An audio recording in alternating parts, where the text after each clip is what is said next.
Hello fellow G-fans, this is GodzillaFan64, here with another toy review. This time it's for a figure I got at G-Fest, and in my opinion it's the best figure ever done by Bandai. So here it is. It's the Bandai GMK Ghidorah.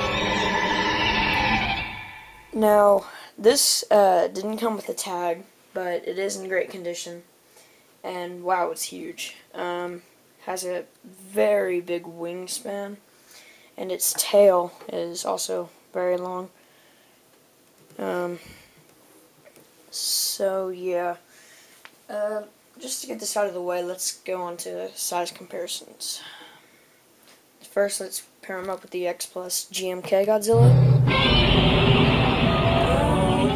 I'm not so sure about this because in the movie, for whatever reason, Godzilla was almost the same size as Ghidorah. So, yeah, maybe up to here.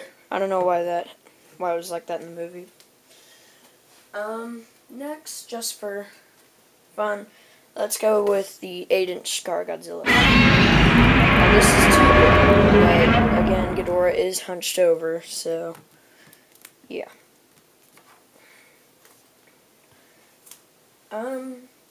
Well, just to get this out of the way, let's go on to history.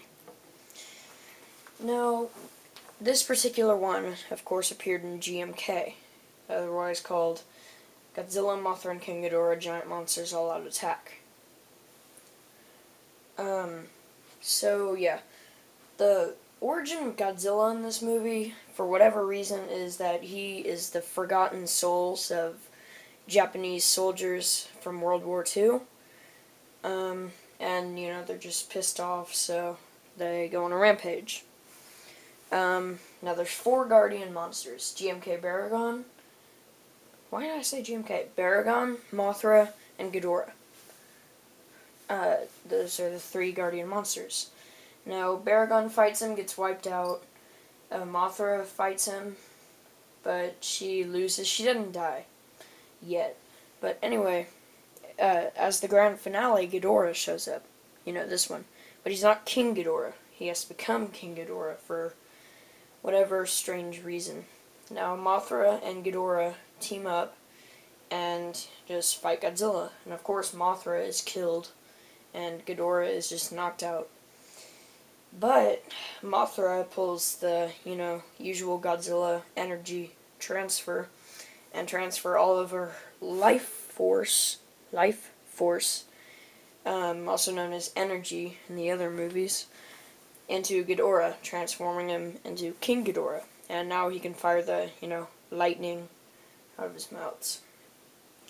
Now, so basically, they start fighting. Godzilla defeats Ghidorah, just blows him up. But what happens is, a submarine driven by this, you know, army guy. Well, not really army guy. I don't really know how to describe him. Yeah, pretty much military guy.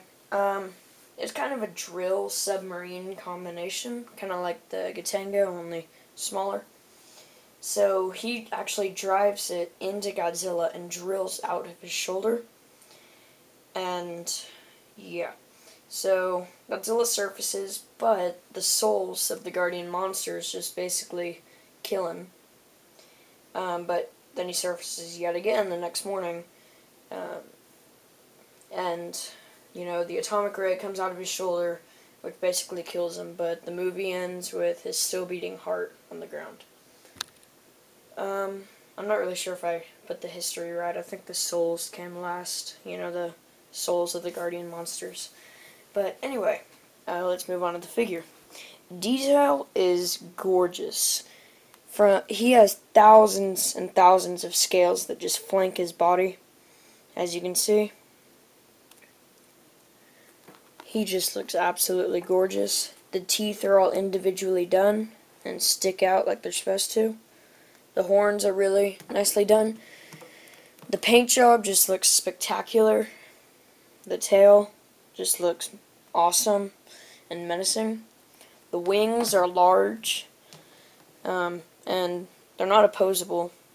so it's going to take up a lot of room on your shelf, and that's the only really complaint I have about this figure.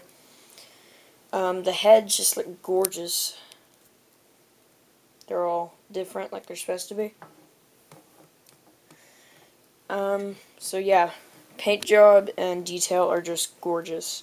His horns, I really like this on the horns. They start out silver near the top, but then turn gold near the bottom, and that's just a really cool effect. Now, this figure is a lot bigger in person than it is on camera, so yeah. See, I've always noticed that with 8-inch figures, they're a lot bigger in person. Maybe it's just me. But yes, this is the 8-inch scale figure. I'm not sure how tall he is, but his wingspan is huge, and his length is very long, as you can see. Now, articulation. All three of the necks can rotate, just like that. The other two can't rotate 360, because this one kind of gets in the way, just like that. But I'm sure they could, if the... No one went away. No, I think there were glue seals. I'm not positive, but all three heads rotate also. I think there were glue seals originally.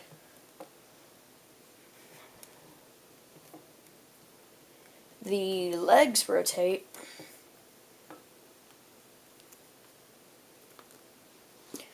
The rather stubby legs.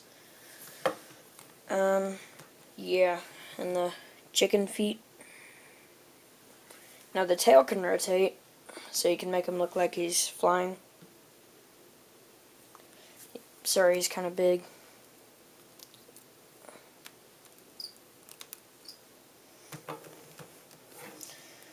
Now the wings, even though they look like they can rotate, they really can't. But that's just because the seam is oval shaped, like really ovacular. Wow, excuse me, I'm sorry.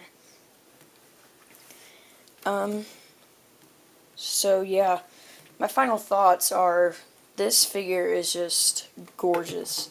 In my opinion, it's the best figure ever done by Bandai. It has yet to surpass, Bandai has yet to surpass this level of perfection. And yes, that's a quote from the Toho Kingdom review. So, yeah, it has great articulation, especially for a Ghidorah.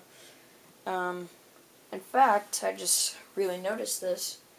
It has all the same articulation as the Kaiser Ghidorah, except that, you know, Kaiser Ghidorah has 4 legs, while the regular Ghidorah has 2. And on the Kaiser Ghidorah, both the tails rotate separately, while on this one they rotate together.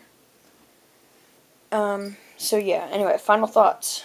I give this figure a full 10 out of 10. Beautiful detail, great paint job, just awesome articulation. Well, not necessarily awesome, but good. Great articulation, I guess I should say. Yeah. As far as I know, I'm not exactly positive, but as far as I know, there have been no reissues to this, and this figure is getting very rare. Now, I actually picked this one up, I'm sorry, for $35. I know I said $20 in my collection update, but I was kind of getting mixed up. But yeah, he cost me $35, which is really kind of a steal for this particular figure. So, yeah, I guess that's all. Oh my god, this is a long review for a Bandai. So, anyway, thanks for watching, and goodbye.